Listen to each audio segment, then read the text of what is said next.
Les passionnés de football se disputent toujours pour décider du meilleur joueur de tous les temps. Mais cette question n'aura probablement jamais de réponse unique. Les écarts entre les générations, les différences entre les championnats et les différents postes des joueurs sur le terrain rendent les comparaisons directes extrêmement compliquées. Pourtant, le nom de Zinedine Zidane reste au cœur de ces débats. Connu pour sa vision, son élégance et sa grande maîtrise du ballon, Zidane est partout reconnu comme l'un des plus grands joueurs de l'histoire du football. Alors, à quel point Zidane était-il bon? Si tu dis à beaucoup de gens Zinedine Zidane, la plupart vont penser à ça. Ou encore à ça. Et c'est justement là où se situe le problème. Parce que vraiment, à part ça, beaucoup ne savent pas à quel point Zidane était bon. Beaucoup d'entre vous diront que si Zidane est sans aucun doute l'un des plus grands joueurs de tous les temps, il ne peut être comparé à Messi, Maradona ou Pelé, notamment parce qu'il n'a pas été un grand buteur. Cependant, on ne peut pas juger un tel joueur en se basant sur les buts ou les statistiques. Ses performances hors pair dans les moments les plus importants, sa capacité à dominer les matchs et la simple influence qu'il apportait sur le terrain justifient non seulement sa place dans l'histoire du football, mais aussi son statut de l'un des plus grands maestros que le football ait jamais connu. David Beckham a dit un jour « S'entraîner avec Zidane était un rêve. Pour moi, c'est l'un des plus grands joueurs de tous les temps. » Zidane, peut-être plus que tout autre joueur, avait le don de se montrer à la hauteur dans les moments les plus cruciaux, une caractéristique des plus grands joueurs. Contrôler le tempo et dicter le rythme du jeu dans les grandes compétitions est une qualité rare, qui n'est réservée qu'à l'élite. Pour Zidane, cela n'était pas seulement quelque chose qui se produisait occasionnellement, c'était quelque chose de très régulier dans sa carrière. Sa capacité à se démarquer des autres joueurs, même contre les meilleurs du monde, est ce qui a fait de lui un talent extraordinaire. Pour comprendre ce qui rendait Zidane si spécial, il faut d'abord savoir comment tout a commencé. Zinedine Yazid Zidane est né le 23 juin 1972 à la Castellane, un quartier difficile de la banlieue nord de Marseille en France. Ses parents, Smaïl et Malika, sont des immigrés algériens qui se sont installés en France dans les années 1950. Le plus jeune d'une famille de 5 enfants, Zidane a grandi dans un foyer modeste où la discipline, le respect et le travail étaient des valeurs familiales essentielles. Dès qu'il a commencé à marcher, Zidane a aimé jouer au football. Il était supporter de l'Olympique de Marseille et a grandi en admirant Jean-Pierre Papin et Enzo Francescoli. Son amour pour Francescoli était si fort qu'il a donné son prénom à son fils Enzo. Dès son plus jeune âge, Zidane a montré une grande passion pour le football. Comme beaucoup d'enfants de la Castellane, il passait d'innombrables heures à jouer sur les petites rues de son quartier. Son talent naturel était déjà évident. Sa capacité à contrôler le ballon, son équilibre et sa vision de jeu étaient remarquables. À l'âge de 10 ans, le talent de Zidane a attiré l'attention du club local, l'US Saint-Henri, où il a commencé son parcours de joueur de football. Un an plus tard, il a rejoint le SO Septem Les Vallons, un club plus important où il a continué à se former. Ses progrès ont été rapides et à l'âge de 14 ans, il était impossible d'ignorer les qualités de Zidane. Un jour, Monsieur Jean Varro, recruteur pour le compte de l'AS Cannes, était dans la région pour observer un tournoi interligue. Mais soudain, il repéra un jeune qui n'était pas comme les autres. Il a demandé qui est le numéro 13 et on lui a dit il s'appelle Yazid. À la fin de ce match, alors que Yazid n'avait même pas été sélectionné par les responsables du tournoi, Varro était persuadé d'avoir repéré le prochain grand joueur français. Il a dit il avait des mains à la place des pieds. Varro a convaincu l'un des directeurs de Cannes de venir voir le jeune. Et selon les propres mots de Yazid, c'est grâce à Monsieur Varro que j'ai pu intégrer ce centre de formation de l'AS Cannes. C'est lui qui m'a remarqué. Pourtant, à l'époque, quand il était venu me voir jouer, on ne peut pas dire que j'avais fait un bon match.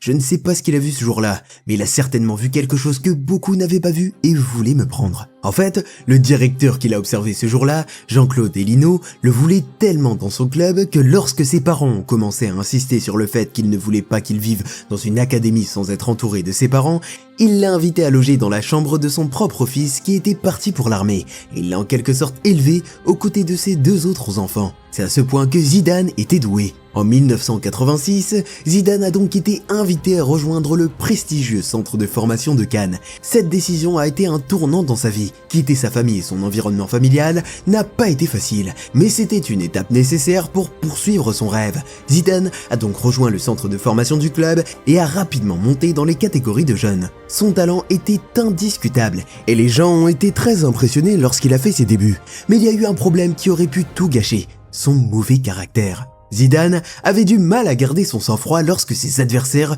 commettaient des fautes ou l'insultaient, et cela lui causait souvent des ennuis. Il a pris des cartons rouges plus souvent qu'il ne l'aurait dû, ce qui a mis en danger son avenir. En effet, il n'a pas tardé à se faire exclure pour avoir frappé un autre joueur. Jean-Claude lui a dit alors: il va falloir que tu apprennes à ne pas écouter ce que disent les autres. Sinon, tu vas passer le reste de ta vie sur le banc de touche à regarder les autres jouer. Si tu as besoin de décompresser, tu n'as qu'à nettoyer les vestiaires ou je ne sais pas quoi. À Cannes, le talent de Zidane a pu grandir grâce à des entraîneurs très compétents qui ont su reconnaître son potentiel. Ils ont vu en lui un jeune joueur non seulement techniquement brillant, mais aussi ayant une compréhension exceptionnelle du jeu. Le séjour de Zidane à Cannes a été crucial. Il a fait ses débuts professionnels dans l'équipe senior à l'âge de 17 ans, le 18 mai 1989, contre Nantes, lors d'un match de Ligue 1. Pendant la première saison complète de Zidane dans l'équipe première, Cannes a réalisé la meilleure saison en championnat de son histoire et a terminé à la 4e place de la Ligue 1. Cet exploit a été grandiose pour un petit club comme Cannes. Zidane était leur meilleur joueur et tout le monde parlait de ce jeune milieu offensif qui semblait maîtriser le ballon à la perfection. Il a marqué le premier but de sa carrière et il était tellement beau qu'il a été élu but de l'année. Un but tellement impressionnant pour un gamin de son âge que le président du club lui a offert une Renault Clio rouge en guise de récompense. Car après tout, il avait remarqué qu'à ce moment-là, Zidane n'avait même pas de voiture. Au cours des années suivantes, Zidane a continué à progresser en tant que joueur et s'est imposé comme l'un des jeunes talents les plus prometteurs de la France. Le tournant dans la carrière de Zidane a eu lieu en 1992 lorsqu'il a signé avec Bordeaux. Avant son transfert, l'Olympique de Marseille était également intéressé par sa signature, mais sont finalement revenus sur leurs paroles et ont refusé de le signer, avec leur directeur qui a même prétendu que Zidane était trop lent. À Bordeaux, sous la direction de Roland Courbis, le niveau de jeu de Zidane a considérablement évolué. Il a formé un formidable duo avec Christophe Dugarry et Vicente Lizarazu. À la fin de la saison, il est devenu le meilleur joueur et grâce à lui, Bordeaux a terminé 4e du championnat et s'est qualifié pour la Coupe de l'UEFA, aujourd'hui connue sous le nom de l'Europa League. Plus impressionnant encore, même s'il n'était pas un milieu de terrain offensif, Zidane était le meilleur buteur de Bordeaux, avec 10 buts en championnat. Au terme de la saison 1994-1995, Zidane a commencé à attirer l'attention des clubs européens. Blackburn Rovers, tout juste titré en Première Ligue, l'équipe d'Alan Shearer était à la recherche d'un milieu créateur. Leur entraîneur, Kenny Dalglish, était totalement conquis par le joueur français. Il voulait tout faire pour organiser la venue de Zizou. Il va voir son président Jack Walker, mais ce dernier lui dit « Pourquoi recruter Zidane alors que nous avons Tim Sherwood ?» Wow, c'est l'une des pires décisions de l'histoire du football. Mais ce n'est pas la seule fois, comme on va voir dans un instant. Zidane a passé 4 saisons avec les Bordelais. En 1996, alors qu'il jouait encore pour Bordeaux, il a été proposé à Newcastle. Le club était prêt à le vendre pour la petite somme de 1,2 million de livres sterling. Une transaction qui aurait été l'affaire du siècle. L'entraîneur des Magpies, Kevin Keegan, s'est vu proposer le joueur par un agent, Barry Silkman, qui avait des relations avec Bordeaux. Le club a donc envoyé un recruteur pour l'observer et faire un rapport. Il a dit que Zidane n'avait aucune chance de réussir, qu'il pourrait au mieux jouer pour les Wolves, qui étaient en bas du classement de la première division anglaise, c'est-à-dire le 2e niveau de football anglais. Quelle mauvaise décision encore une fois. Mais la Juventus était plus maligne. Le club pensait que Zidane était la solution pour mettre fin à la domination de l'AC Milan et ils ont donc décidé de prendre le risque de l'engager. La Juventus venait de remporter la Ligue des Champions sous la direction de Marcelo Lippi et l'entraîneur pensait que Zidane pourrait amener son équipe à un autre niveau. Mais malgré tout, certains avaient des doutes sur sa capacité à réussir en Italie. Zinedine Zidane n'avait pas le profil d'un joueur de football fort physiquement. Il était plutôt maigre, pas très rapide et manquait de force physique. Pourtant, dès qu'il est entré sur le terrain d'entraînement, tout cela a été oublié. Dès la première touche de balle, il était clair pour tout le monde que Zidane était extraordinaire. Son contrôle était magique, comme si le ballon était en fait une partie de son corps. Sa vision et sa compréhension du jeu semblaient presque surnaturelles, ce qui le distinguait de tous les autres joueurs. Il n'avait pas besoin de force physique parce qu'il pouvait contrôler le jeu grâce à sa technique et à son intelligence. Zidane n'était pas un buteur, mais son influence sur le terrain était incontestable. Il orchestrait le jeu avec une si grande facilité et une telle précision que seule sa présence permettait à l'équipe de gagner en performance. Ces performances ont permis à la Juventus de remporter la Serie A et de se voir attribuer le titre de meilleur joueur étranger de l'année. À partir de là, le rythme s'est accéléré. La saison suivante, Zidane a mené la Juventus à 2 titres de Serie A consécutifs et a confirmé qu'il était l'un des meilleurs joueurs du monde. De plus, il a été nommé pour la première fois au Ballon d'Or, où il a terminé à la 3e place derrière Predrag, Mijatovic et Ronaldo. Mais Zidane n'avait pas l'intention de s'arrêter là. L'été 1998, il y a eu la Coupe du Monde en France et Zidane s'est donné pour mission de faire taire toutes les critiques une fois pour toutes. Surtout que la Coupe du Monde allait se jouer dans son pays natal. Avec Zidane à la tête de l'équipe, la France a écrasé tous ses adversaires et s'est qualifiée pour la finale, où elle attendait le champion du monde en titre et le grand favori de la compétition, le Brésil, emmené par Ronaldo. Lors de cette finale, Zidane a été particulièrement impressionnant dans les moments les plus importants. Il a marqué 2 buts de la tête en première mi-temps, qui ont permis à la France de réaliser un triomphe historique et ont fait de Zidane un héros et une légende nationale. Cette année-là, Zidane a été nommé homme du match lors de la finale de la Coupe du Monde. Il a remporté le titre FIFA du meilleur joueur du monde et il a également remporté le Ballon d'Or. À l'Euro 2000, Zidane a été encore meilleur. Le numéro 10 français a été splendide, en particulier lors de la phase à élimination directe. Il a réalisé des performances fascinantes. Plus le match était important, plus Zidane était bon. Zidane était sans doute au sommet de sa carrière. En quart de finale contre l'Espagne et en demi-finale contre le Portugal, Zidane s'est à nouveau montré décisif pour conduire son équipe à la finale et gagner contre l'Italie pour remporter le 2e championnat d'Europe de l'histoire de la France, où Zidane a été élu meilleur joueur du tournoi. À l'époque, la France était le seul pays à avoir remporté la Coupe du Monde et la Coupe d'Europe depuis l'Allemagne de l'Ouest, ce qui, comme tu peux l'imaginer, remonte à très longtemps. Mais en club, les choses n'allaient pas aussi bien pour lui. La Juventus n'a pas réussi à remporter le championnat de Serie A avec une différence d'1 seul point avec Lazio, champion d'Italie. En 2001, Zidane a signé avec le Real Madrid pour un montant record de 77 500 000 € et a fait partie de la génération des Galacticos.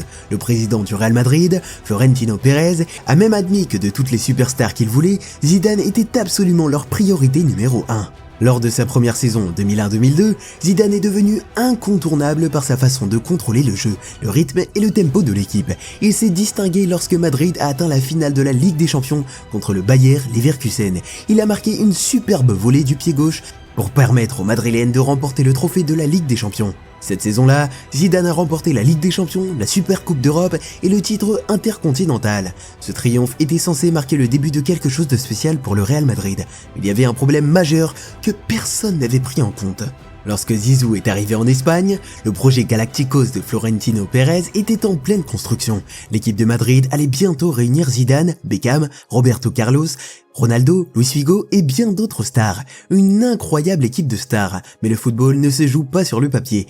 L'équipe du Galactico était excessivement dense et surchargée de vedettes offensives. L'équipe manquait d'équilibre. Sur le plan individuel, les performances de Zidane sont indiscutables. Il a été élu 3 fois meilleur joueur FIFA de l'année au cours de sa carrière. Mais le Real Madrid n'a remporté qu'un seul titre de Liga au cours des 5 années qu'il a passées avec le club. Entre 2004 et 2006, les Madrilènes n'ont même pas atteint les demi-finales de la Ligue des Champions. Mais en équipe nationale, c'était une autre histoire. Lors de la Coupe du Monde 2002, tout le monde a remarqué à quel point Zidane était important pour l'équipe de France.